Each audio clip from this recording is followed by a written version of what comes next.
પ્રશ્ન છે 4 ગ્રામ અને 25 ગ્રામ દળના બે પદાર્થ સમાન ગતિ ઉર્જા સાથે ગતિ કરી રહ્યા છે. તેમના રેખીય વેગમાનના મૂલ્યોનો ગુણોત્તર કેટલો થાય આવો પ્રશ્ન છે. તો અહીંયા તમને ગતિ ઉર્જા, વેગમાન અને દળ આ ત્રણ વસ્તુ વિશે વાત કરવાનું કીધું છે.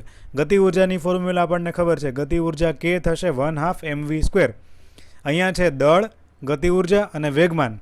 ક્યાંય વેગની વાત નથી, એટલે કે આપણી પાસે જે ગતિ ઉર્જા છે એ વેગમાન અને દળના ટર્મમાં આવી જવું જોઈએ. તો આવું કરવા માટે આપણે ગતિ ઉર્જાને ઉપર નીચે એમથી મલ્ટીપ્લાય કરીએ છીએ, એટલે આ બની જશે m²v²/m. ગતિ ઉર્જા K થઈ જશે 1/2 m²v²/m. mv એટલે બની જશે વેગમાન p. સો 1/2 p²/m.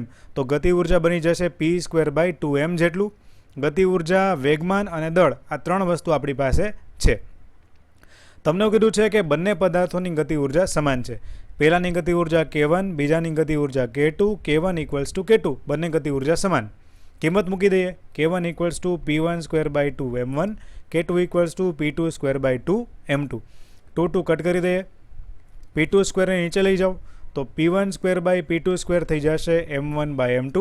બંને બાજુ સ્ક્વેર રૂટ, એટલે કે p1/p2 તમને જે જોઈએ છે વેગમાનનો ગુણોત્તર એ મળી જશે √m1/m2.